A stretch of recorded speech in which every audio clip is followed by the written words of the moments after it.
Hey, Curtis. Oh, hey there, Oz. I bet you got a movie. I do. This week's movie marriage is Psycho meets the Fresh Prince of Bel-Air. A whole lot of Private Parts. Pinch a Shaft, dash a Saved by the Bell. All pooled in Lorne Michaels' vomit. Oh, yeah. Yep. This week, we're watching The Ladies' Man.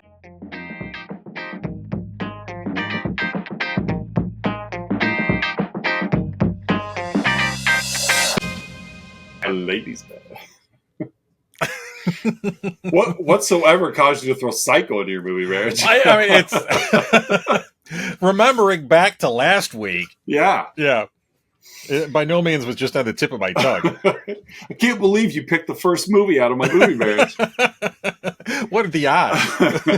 Welcome back, listeners and viewers, to another week of Let's Talk About Flicks, the podcast where we take a monthly theme, this month being ladies' movies, and we bring a movie to talk about. And this week, it's The Ladies' Man. Again, the theme being the word lady has to be in the title. Quote, unquote, lady. Yeah. So, your movie this month, week, your movie this week. I've got the cast of characters, but we do first want to give a shout out to our favorite cast of characters. Our favorites. The Patreon subscribers, Don S., Aaron A., Mandy K., Melissa L., and Colleen K. Thank you for your patronage. One and all. All right, Ladies' Man. Last week we had Ladybugs. We had Ladybugs, which is hopefully the last time we'll ever mention that movie, let alone think of that movie. It was odd seeing such a star-studded cast of Tony Award members just crap the bed. From Ladybugs? Yes. Yeah. I mean, honored and acclaimed thespian Rodney Dangerfield. Yeah, Rod, as you know. As he is known in the industry. In the biz. Rod Dangerfield. Rod Dangerfield Field. This movie, though, has got a bunch of schmucks in it. A bunch of low-life, non-successful actors. No one who was in this film did anything successful afterwards. Nothing. So, Ladies' Man. All right, here we go. Tim Meadows plays the aforementioned Ladies' Man, Leon Phelps. Karen Parsons is his Jack A. Harry, his assistant in this film, Miss Julie Simmons. We also named Julie. Yes. We also have Billy D. Williams as Lester Calrissian. Yeah, exactly. Basically. Pretty much, just minus the cape. Yeah. Tiffany Thiessen as Honey DeLune, the next Bond girl. Lee Evans as Barney. Will Ferrell as Mr. DeLune, Lance DeLune. We've got a John Witherspoon as Scrap Iron. We have a Ken Campbell. We pretty much have the entire Kids in the Hall. Yes, yeah, I think we have 2/5 of Kids in the Hall, which was odd for I thought I know this is a Lorne Michaels movie. Those aren't Lorne Michaels guys, but Lorne Michaels produced Kids in the Hall. That's right. As I said that, I'm like, wait a minute. I think and I think Mark McKinney was on SNL for a year or two. I think he was the only one from that Kids in the Hall cast who went over to SNL. Okay, fair enough. So I know that because I literally was just watching Kids in the Hall on Pluto TV the other day. And was reminded that Lorne Michaels produced it. Ken Campbell, Kevin McDonald, that loser Julianne Moore makes an appearance in this movie. I know, right? Hopefully I don't see anything more of her. Waste of Space Eugene Levy as Bucky Kent. Mark McKinney, Chris Parnell, and that's Susan Aceron as Chinese lover, and Reginald Hudlin as Aloysius. Those aren't people you should recognize. I just wanted to say Aloysius. Well, he was the director too. Yeah, he was. That's true. I guess I didn't scroll up far enough to see that. So, so there are some people in this movie that you've seen in other things before. Yes. A lot of SNL folk. I'm kind of surprised we didn't see I knew I'd draw a blank on it. Like a Chris Kattan. Yeah, Chris Kattan or Sherry O'Terry or because this came from at least in my nostalgia, a fairly recognizable time of SNL. popular enough character. Yeah. It didn't quite take off, like a Wayne's World. Well, or anything I just that. meant like this SNL cast of this time. Okay, like a late '90s. Yeah, like there was a solid cast. Mm-hmm. You were past the you were past the Chris Rock, Chris Farley-esque kind of time. Yeah, but really coming into the early stages of Will Ferrell. Yeah, and I think Meadows was the only holdover from that early '90s cast at this point. It wouldn't surprise me. Yeah. So, but no, it was a solid cast at SNL at that time, which led to some of these, SNL Studios spin-off films. So, Night at the Roxbury. Yeah, this movie, Superstar. Mm-hmm. Stewart Saves His Family. Mm-hmm. Terminator 3. Exactly. The Prestige. Sliding doors. Exactly. And Hell Comes to Frogtown. No, this movie opened at number 4 at the box office. Of course it did. Tumbled from there. So, yeah, I'm sure it took a steep tumble after that. But anyway, so that's the cast of characters of said film. It's up to you. Yeah, let's get into the thick plot here of the Ladies' Man. So we start with the whole bit. The Ladies' Man bit. He's a DJ in a radio studio in Chicago at 2 a.m. Yeah, well, it starts with a guy giving a financial news update as they're switching the set out. For some reason, I don't know why they switched the set for a radio show. The vibe, just to get into the mood. Yes, you got to put up the poster of sexual positions. Right. Get him his big purple hand chair, big plastic hand. I want one of those. He's like lighting his incense. Yeah, that's right. Pouring his Courvoisier. Yeah, exactly. It's now 2 a.m., but it's time for the Ladies' Man. A lot of, his 2 a.m. show reminded me a lot of our WHEN days. Yeah. Of like, no one should have been listening, but we had listeners. Yeah, but we did. It's 2 a.m. Why are people why? I understand you're in Chicago, but why are this many people, phone lines are lighting up? People needed feedback from the Ladies' Man, apparently. Do you think this inspired or was inspired by Delilah? Yes. Both. So the nature of this episode will probably toe a little closer to PG-13 than we normally do, just because the whole Ladies' Man bit is he's a guy, he's not like a pimp or anything like that. No. He's just a man who really, really enjoys having sex and talking about it and sharing this with the world. And I think encouraging other people to do so as well. Yeah. He's not trying to hog it all for himself. No. I think the character means well, even if he is a little self-serving. Yes, I do too. Yeah. Like he comes out of the air, he says, "While I am not a psychiatrist or a psychologist or whatever, I have done it to a lot of ladies." Which I speak from experience. Yes, gives him experiential expertise. Which you could argue, there's that old adage that if you can't do it, teach kind of thing. Uh-huh. And there are times where I've thought about that in college where I'm like, I understand that you're a college professor. You're a professor, a political science professor, but you've never been in politics. Yeah. So some of that is, you could question, does it hold some weight? Like you could go talk to a therapist about how to improve your libido, or you could just talk to a guy who has a very healthy one. Very healthy. We meet his producer, Julie, again played by Karen Parsons from Fresh Prince, as he takes a call, and we get his signature line, "Ooh, it's a lady." He's surprised every time. I love it. He's always surprised, but "Ooh, it's a lady." And let's just not cut it. I'm sure this will come up later, but this movie is an absolute failure if it's not Tim Meadows playing the role. Oh God, yeah. It doesn't work if it's not him half winking at the camera the entire time. Because he's so just talented, just raw talent, but it's so subdued that he can hide it in a character like this and still pull it off and make it silly without. Right. It's the silliness that sells. Oh yeah, easily. Yeah, and what keeps it away from getting too creepy. Right. He responds to a female caller who asks a question, how do I know if I'm in love? Which really kind of captures the whole main plot. Yeah.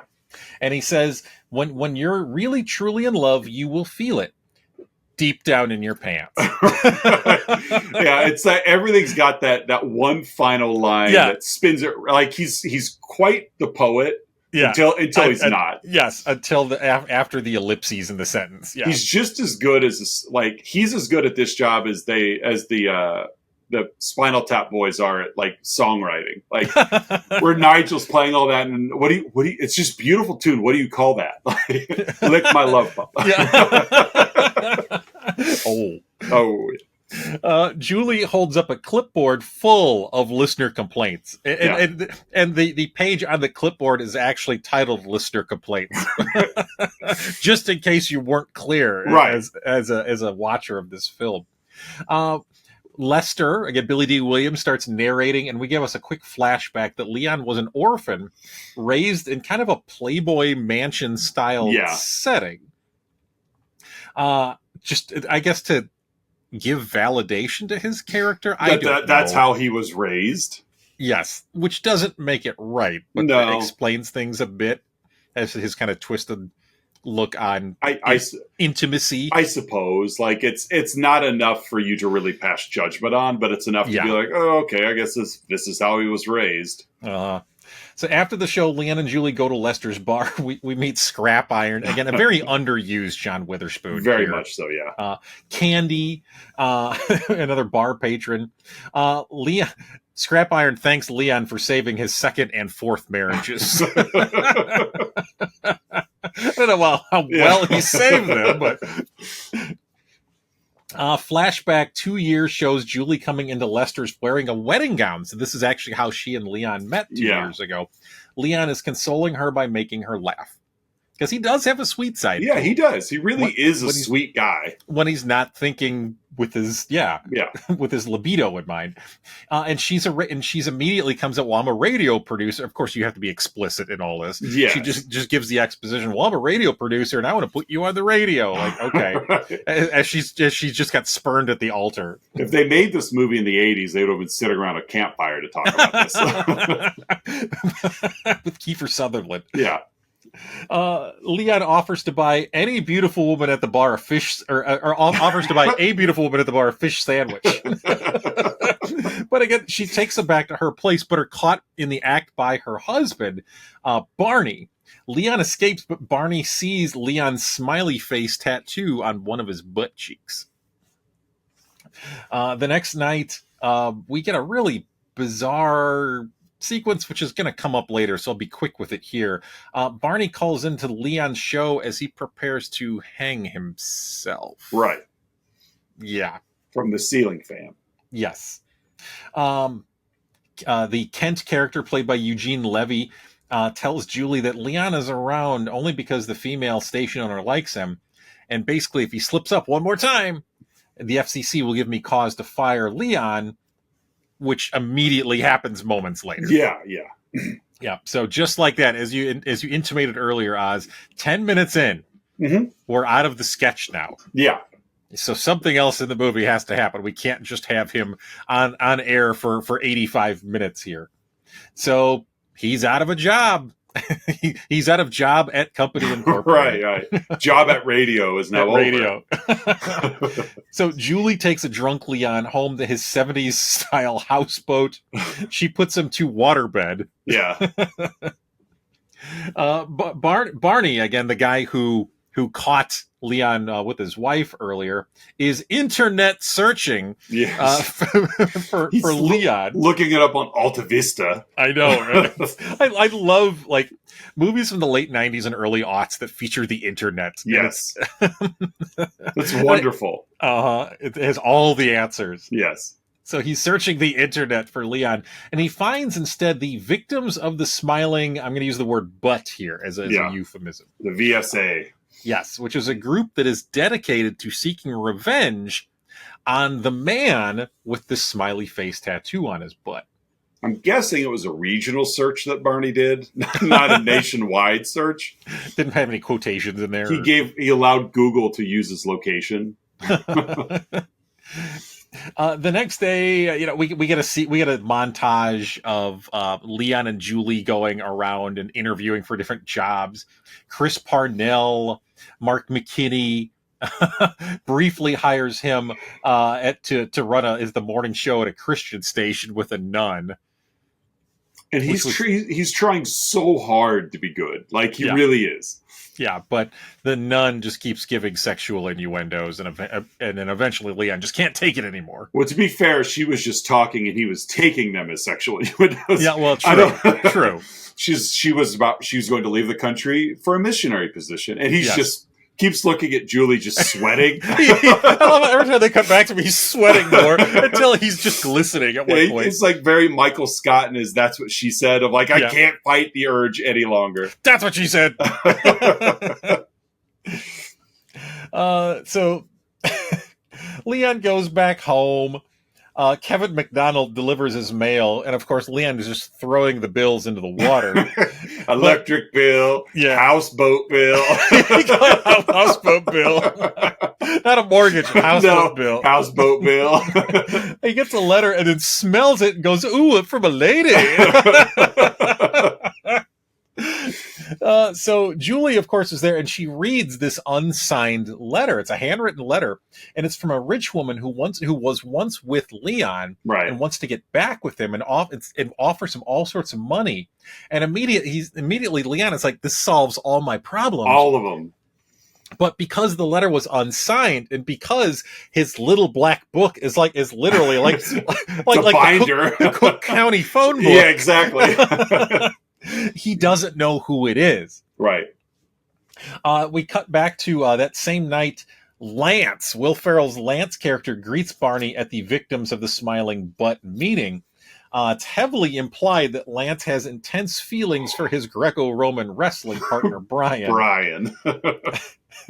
Again, Lance caught Leon, with his wife, and so Lance forms this like vigilante mob group trying to find out who this person is, the guy with the smiley butt tattoo. And they want to castrate him. Yeah. And they find Leon's lighter in, was it Barney's, Leon left his pants there. Yes.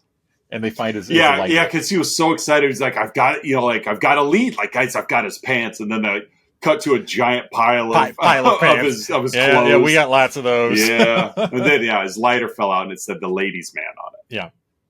So at Lester's bar, Leon and the customers they're trying to narrow down who this mystery woman is.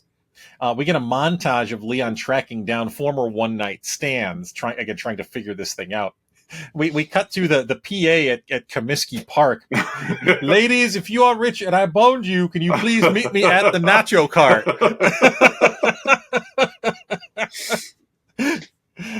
So at Lester's, Julie and Leon talk to her ex Cyrus. He's trying to get a job.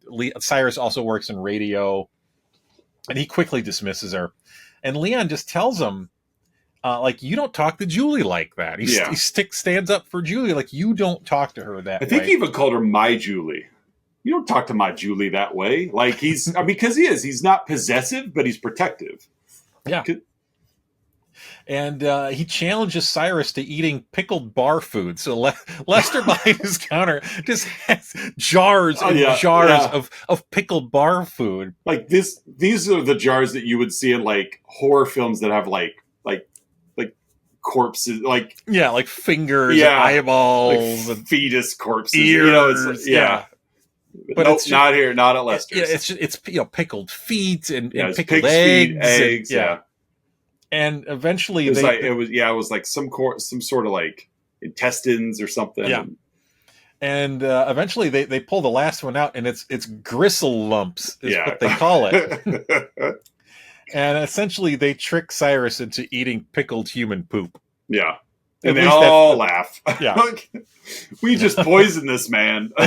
He's going into sepsis right in front of us. Oh, that's fun. And now Cyrus is dead. We do again, what other bit? They did this again, the sequencing and pacing of this movie is just all over the place. Yes. But we get him going back and catching up with one more ex again as he's trying to figure it out. He catches up with Audrey. Yeah. Played by Julianne Moore. Julianne Moore. Academy Award winner Julianne Moore. Mm-hmm. Who she's about to perform something, but she goes, I got a couple minutes before I go on. Yeah. And she's changing behind one of those like sexy, like collapsible, like changing. Like accordion. Yes. And she comes out dressed as like an angry looking clown. And just jumps on him and straddles him. Like, I recall, and I was going to look it up and see if I could find it on YouTube, but she was in one of the Ladies Man sketches. Oh, okay. So I got a feeling, I don't know if she really enjoyed it or what, but like, so this was not her first time acting across from Tim Meadows' Ladies Man. That's fair. Mm-hmm. It's also not her first time in a provocative role. Yes. The victims of the smiling butt track the perpetrator to Leon's old station, and Eugene Levy, confirms, like, it gives away it's Leon. Yeah. And you're going to find him down at Lester's bar. Right. And then we get a big musical number here, Oz. Yes.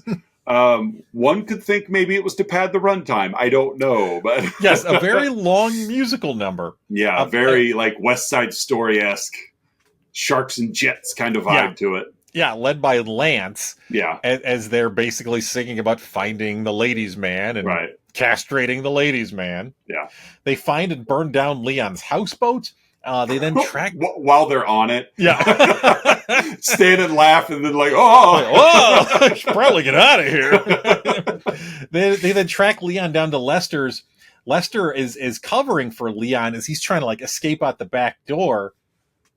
And of course they see him after, like, they make some comment about like he's probably not even in doubt or something like that. And of course Leon can't help himself.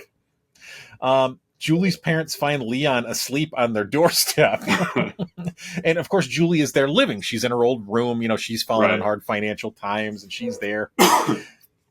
He confesses that his life sucks. And initially he blames his wang. He's tired of being the ladies' man. But Julie says you were never the ladies' man to me. Right. Aw.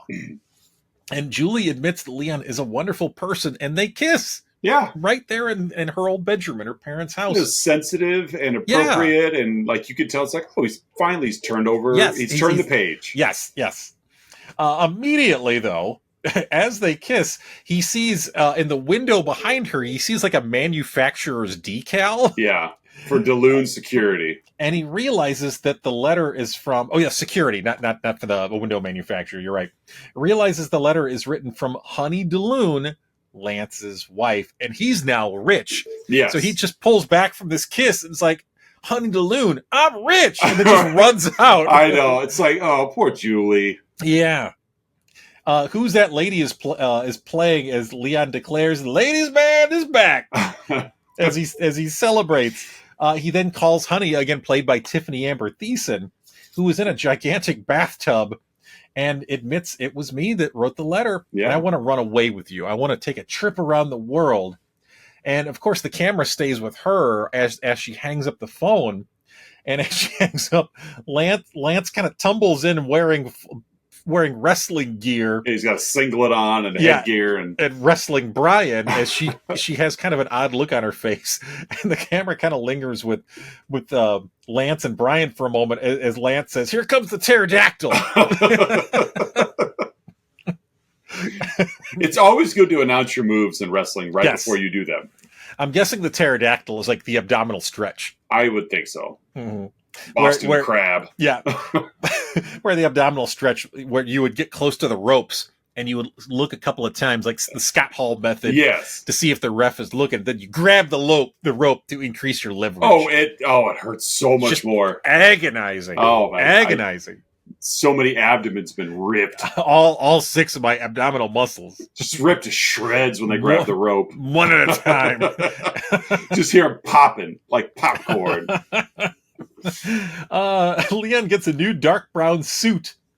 Julie overhears Leon at Lester gloating about his sweet thing, because that's how the letter was signed. And she punches him. Yeah. She's had enough of it. She just punches him after Leon tells her he's on his way to see the girl of his dreams. At the DeLune residence, Honey has, for some reason, she has stacks of cash just sitting at the table. Ready. Yeah, just sitting at the table. It suggests to Leon that, well, we might have to kill my husband. Yeah. As she takes Leon's clothes off. And of course, he's hesitant. Yes. Both because the obvious, like, I have to kill someone, right? But also because the Julie is lingering in his mind as well.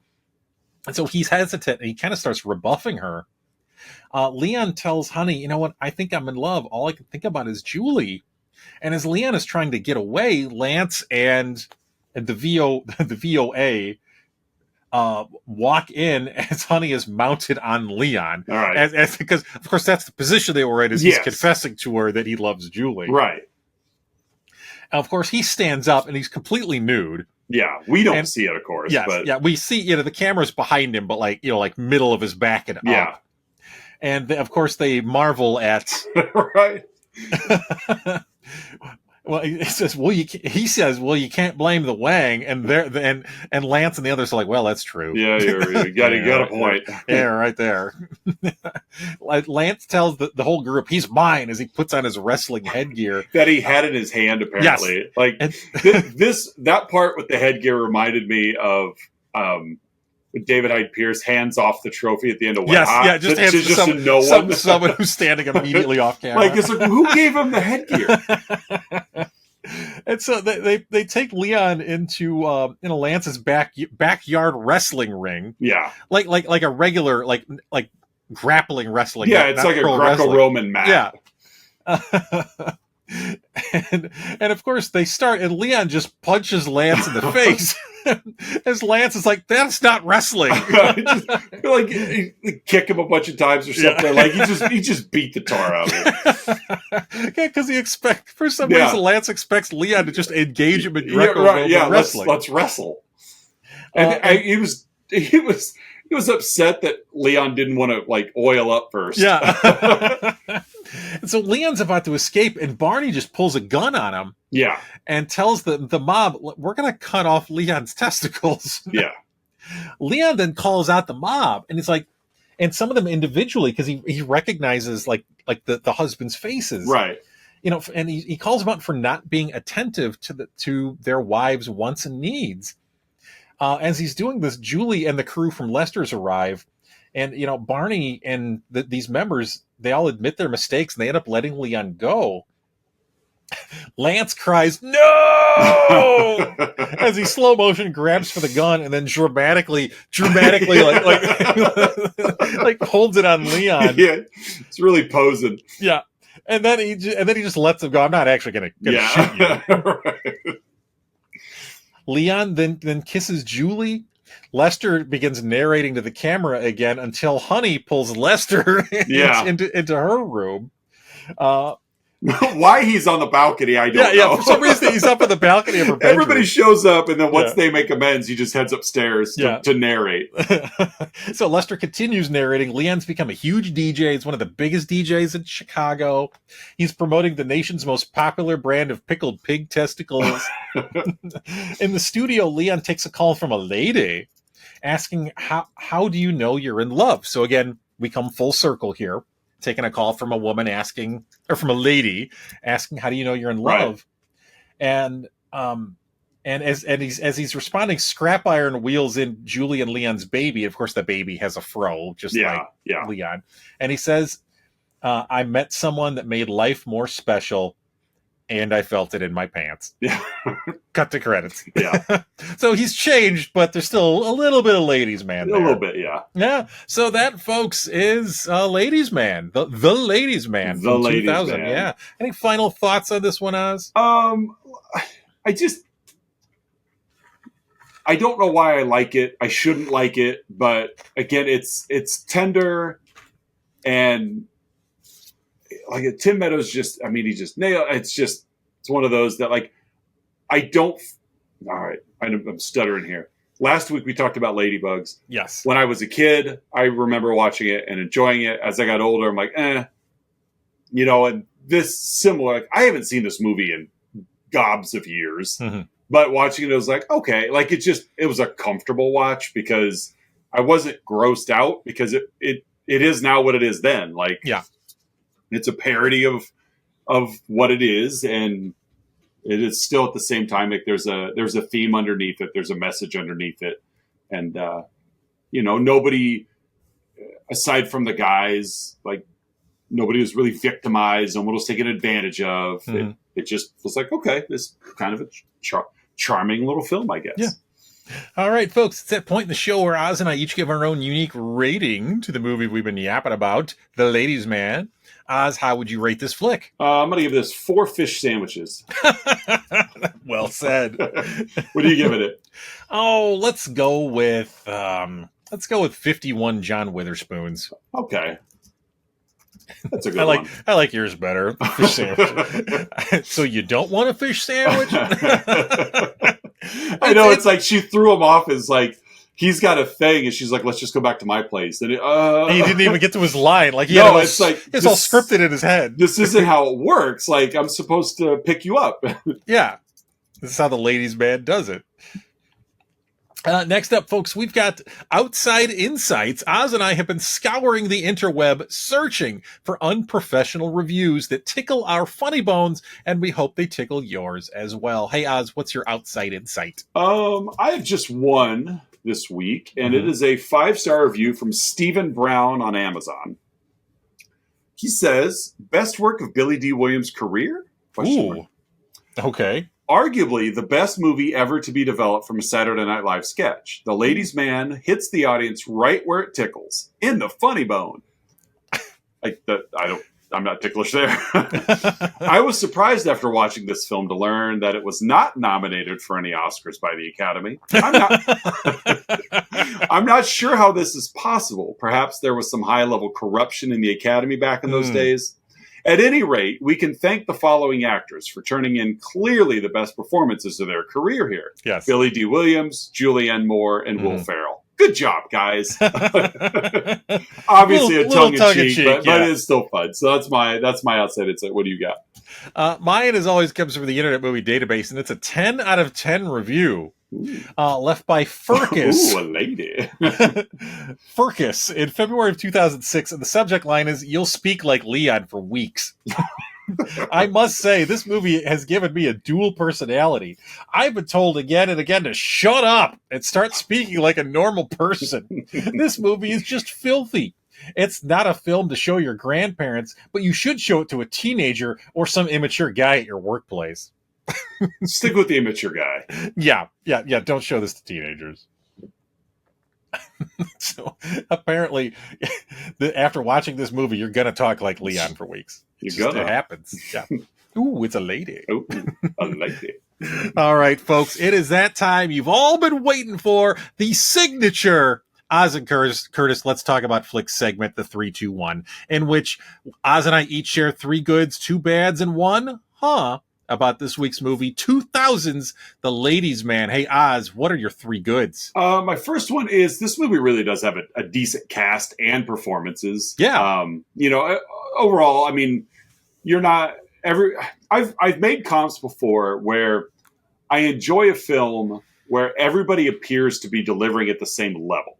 Mm-hmm. It's evident when you've got a solid cast and then a weak link. It's also evident when you have a weak cast and then somebody that's just acting their butt off. Yeah. This is one of those movies where it's pretty level across. Everybody's given the same level of effort, and it shows. Nobody really shines. Nobody really pales in comparison. So overall, just a decent cast, performances as well. So that's my first good. My second one is sticking to the musical bit, the musical number. Okay, like committing to the bit. Yeah, it was one of those that it definitely had warts for a film like this. Really, the movie, if Tim Meadows was not in the scene, it really didn't, there was no purpose to it. Yeah. But this, sticking to that bit and seeing it through with the dance number, and then they'd go to the next location and sing again. And it's like, it's humorous. It was like, okay, I guess that's a little funny. Like, it's a joke, so you're running with it. You weren't trying to be musical. And my third one, this is a very exact part. I had forgotten about this part, but I remember it even back then. When Leon is in Julie's room and he's just kind of looking around at all the youth in her room, and he goes over to that little piano, and he's just tapping the one key, going, "I am Julie's piano." I forgot about that. This is Julie's piano. That was my third good. I'd forgotten about it until that part in the movie, and I was like, "Oh, that's right." I just laugh at that part because it's so simple, but he goes, "I wrote you a thong." So those are my three goods. What do you got? Oh, let's go with my first good is just this movie is just silly. Yes. Like, again, we'll get to some things in the bads here in a moment, but like the upside is that this movie is not supposed to be taken seriously. Like you're not supposed to think that the ladies' man is actually like that this is normal behavior or this is acceptable behavior. And it's just silly. And he gets his comeuppances. He does, like throughout. Does. Yeah. And and just, as an example of the silliness, I'll just cite the Comiskey Park scene again. Like that, can you please meet me at the nacho cart? like it's like the first part of that, ladies, if you were rich and I boned you, like okay, where is this going? Yeah. Like if you take that line and put it in a serious voice, like this is a problematic movie. If Sean William Scott is delivering that line in like an American Pie movie, like this, you're like, what a just sleaze, like exactly. But when it ends with, "Can you please meet me at the nacho cart?" Like it, as said over the PA at Comiskey, in front of the 13,000 people who are at Comiskey Park, watching Yvonne Calderon play, Lance Johnson. Fong is winning and winning is Fong. Nice. For all you B&B fans out there. My second good is Leon standing up for Julie to Cyrus. Yeah, yes. He was supporting her. He wasn't going to, he just says, like, you're not going to talk to Julie that way. And, not that she needed him to fight her battles, but he obviously felt, at minimum thought of her as one of his best friends. And he's not going to abandon his friend like that. So good for Leon for standing up and for the prank they pulled on Cyrus. And my last good is the Julianne Moore cameo. It's just silly. Yeah, there was no purpose to it, but it was hysterical, and she sold it so well. Oh yeah. And again, like I'm pretty sure she was in a sketch with him, in a Ladies' Man sketch prior to this. So like as a host or something. Yeah, so like it was the second time Julianne Moore acted across from the Ladies' Man. So hey, those are my three goods. Hey Oz, what are your two bads? Websites in the early 2000s were just I mean, it's just that's what they had. That's the best you could do. But they're just terrible. He just went to internet.com. Exactly. Yeah. And my second is this movie did have a lot of like skit to film fluff. The Cyrus scene wasn't necessary. I mean, they pulled nuggets out of each scene that made it that fit. Like that was the first time we saw Leon really stand up for Julie. But aside from that whole scene was fluff. The dancing musical number was fluff. Hitting up all the one night stands and then continuing to hit up more one night stands. It's like, it just, so that's my second bad. It's just a lot of filler scenes. You took 5 minutes and turned it into 90 and you had to fill it somehow. So, it's what you mentioned earlier was it is just clunky. Like the pacing of the film became very clunky then. So those are my two bads. What do you got? For my two bads, I'm going to start with, again, I mentioned it earlier, but that scene about like Barney's failed suicide attempt and how it was played for yucks. Right. Like he's getting ready to hang himself.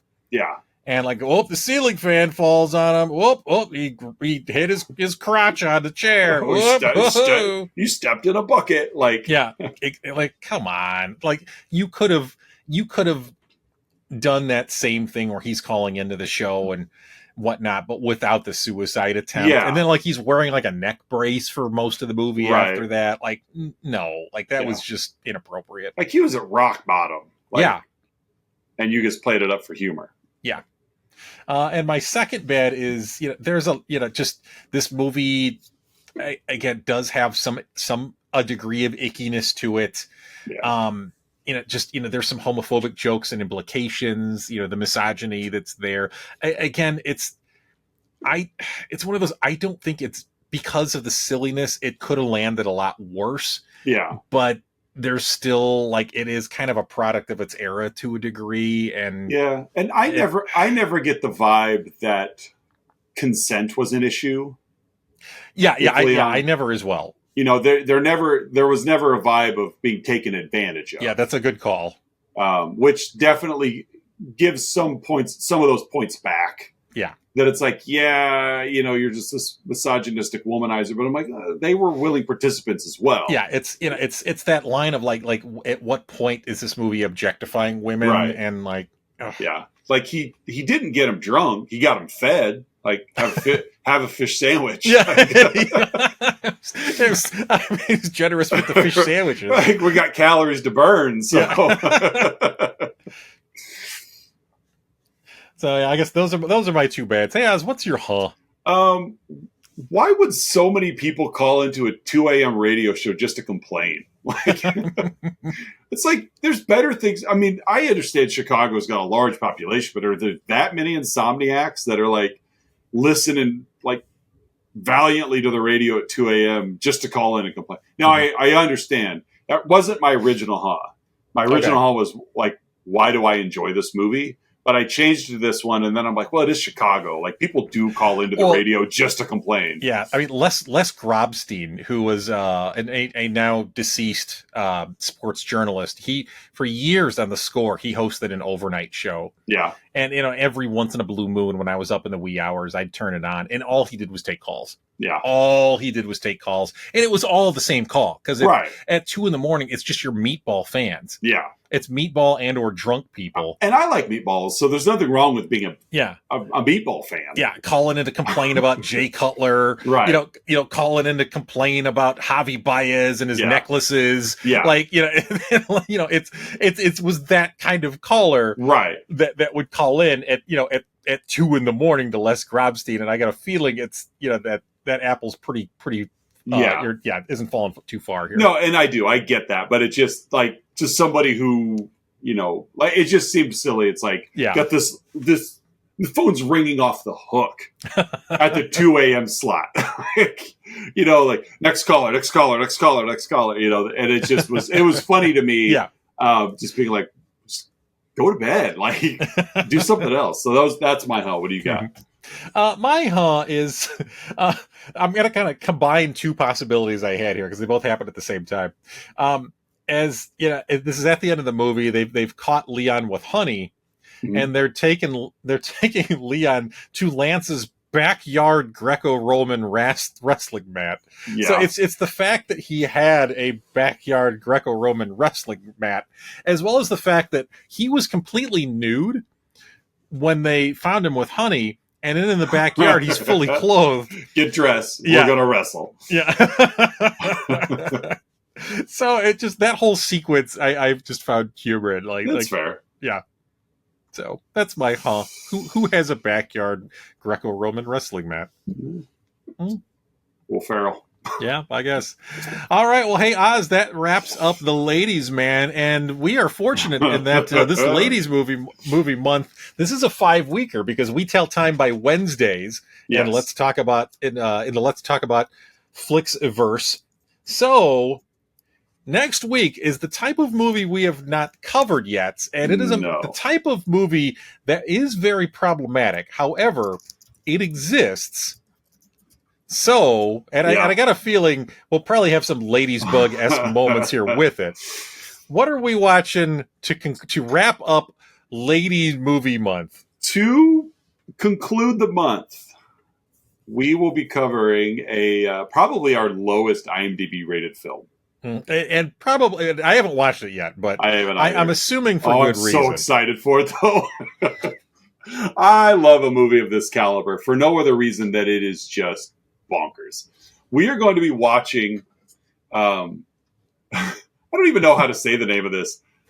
It's Lethal Ladies. Yeah, Lethal, Lethal Ladies, Return to Savage Beach. A 3.8. I've got it pulled up on IMDb right now as I'm just letting the trailer play in silence. I am watching bikini-clad women, Speedo-clad men, really bad 90s era. There's a kabuki man. There's a ninja. There's a throwing star. I saw women. Oh, there's a tank remote control car that just blew up a ninja. There's a man with a hand shovel. There's two women on jet skis. It's this movie. There's a speedboat on land that just exploded. There's Buff Bagwell. Like, yes, Buff Bagwell is in this movie. Yes, Marcus Buff Bagwell. Yes, from the NWO. Lethal Ladies return to Savage Beach. A stolen computer floppy disk filled with information about the location of a mythical treasure in Savage Island will lure both villains and lethal agents into a dangerous treasure hunt. Oh, I am excited for this. I shouldn't be. This will be bad. Let's just call it what it is. This movie will be absolutely terrible. Well, but it'll be fun bad. For sure. Yeah. Don't watch this with your children. No. As I'm looking at the parents' guide. Okay.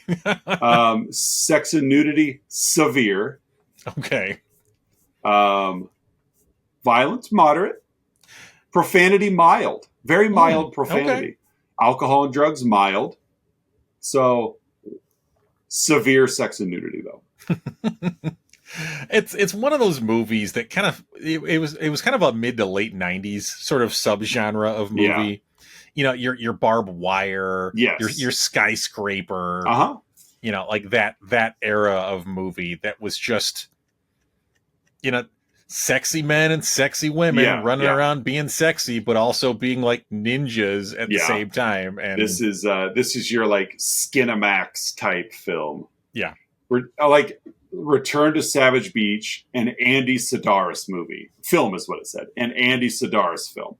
Now, this guy was 1931 to 2007. So here's a director that when this movie come out was already 67 years old. Oh my goodness. So he's going to surround himself with other movies that he's directed. Malibu Express, Hard Hunted, Stacy. So Fit to Kill, Do or Die, literally a movie called Guns, Hard Ticket to Hawaii. Like just that kind of, let's get a bunch of people that are much better at taking their clothes off than they are at acting. Mm-hmm. Let's take them to a beach. Let's get them in the water and roll film. So this was his last film. Oh, poor. R.I.P. Left quite a legacy. R.I.P. Andy Sidaris. So you remember like related to Amy and David? He was married to Anne and Arlene. So probably. Mm-hmm. No. He does have a MySpace link on his IMDb page. I just clicked it. Yeah, of course it's taken down, but you can still sign up for MySpace apparently. Mm-hmm.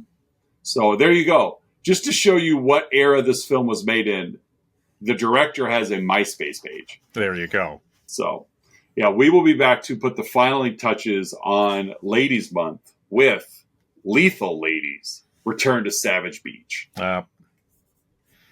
It's the best we could do. There's only 5 movies with lady in the title. Mm-hmm. That's it. Mm-hmm. That's it. Lady and the Tramp. Could have done that one. Yeah, oh, man. Or the Lady Killers. To be fair, I think the movie we're going to watch is probably like Lady and the Tramp. There's so many. Yeah, I get so many comebacks there. They all got clogged in my head at the same time. They all tried walking through the door together. All right. Well, that puts a wrap on the Ladies Man episode. Yes, it does. We will be downgrading to Lethal Ladies next week before we unveil our August theme. Yeah, I'm excited about our August theme. I am as well. So August theme coming up next week.